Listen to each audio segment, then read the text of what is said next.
Hello everyone, good morning. फेरि पनि स्वागत छ मेरो युट्युबको ब्लगमा। अनि सबैजना आरामै हुनुहुन्छ होला। म पनि एकदम ठिक छु। आज पनि म तल नौथान दर्शन गर्न जाँदैछु। आज म सबै मन्दिरको परिसर सबै देखाउने छु। अस्तिको भिडियोको लागि सरी। बल्ल कति बजे 7 बज्न लागिसक्यो। म बल्ल जाँदैछु कि मेरो सामान चाहिँ यहाँ छ। है त सबै तल गएर देखाउने छु। मेच्छुनु यहाँ छि केले टोको हेलो भन्नु।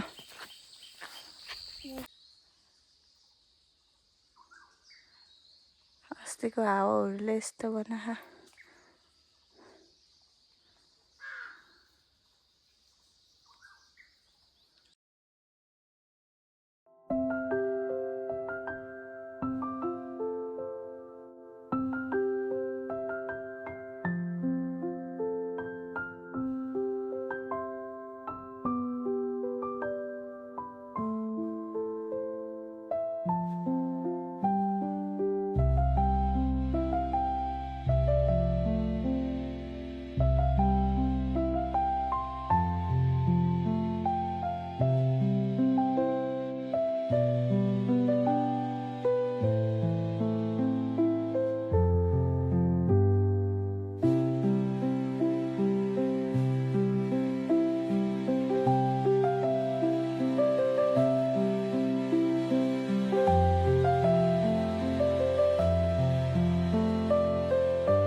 हाम्रो नौथान हो।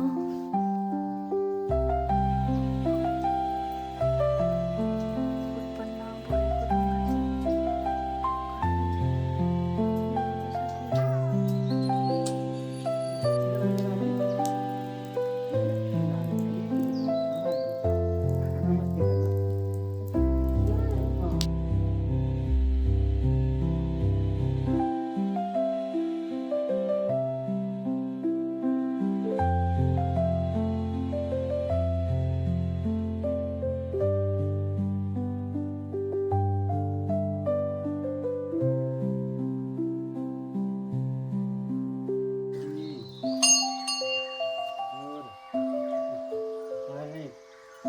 ल हिँड्नु ल घर।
त्यही बनाएको अस्ति कति राम्रो थियो है। यहाँबाट देखिने भ्यू मकैहरू यस्तो बनाएको छ। हामी चाहिँ फर्किसक्यौँ मन्दिरबाट। यो साथीहरू भिडियोमा नि के देखाउनु हुन्छ कि दिनभरि सुतेर बस्छ नि त, काम छैन। काम त छ तर म त काम गर्दिनँ। अब गएर चाहिँ खाजा खाने हो। आज पनि मम्मीले सेलरोटी हाल्नुभएको बिहानको खाजा। अस्तिको पिठो बाँकी थियो कि फेरि भन्नु होला डेली के को रोटी खाने हो भनेर। अस्तिको पिठो बाँकी थियो त्यही पोल्ने भनेर बनाउँदै हुनुहुन्छ माथि घर। हामी चाहिँ घर जाँदैछौँ। तपाईँहरू पनि एकचोटि भिजिट गर्नु होला हाम्रो गाउँमा। यस्तो हरियाली छ अहिले त, तर हावाहुरीले मकै कस्तो भाँचेको नि। दुःख गरेर के है, कामै छैन।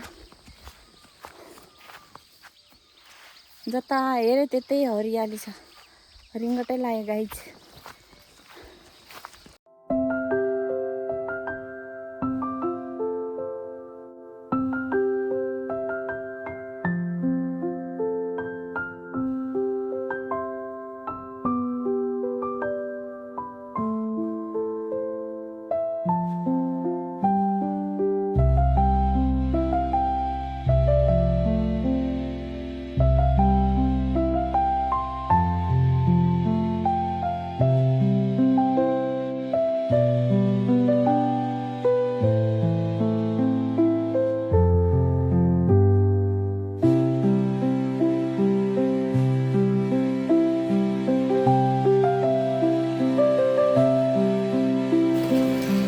यहाँ कतिवटा छ। अलि यो भ्याएर पनि थप्न बेर लाउँदैन गाई। पाँचवटा छ कि भ्याउँछ कुर्लिममै।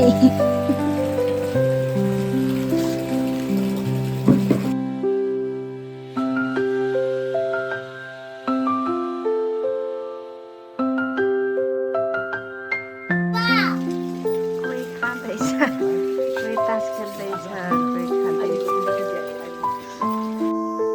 यहाँ आलु बखडा छ गाई छ।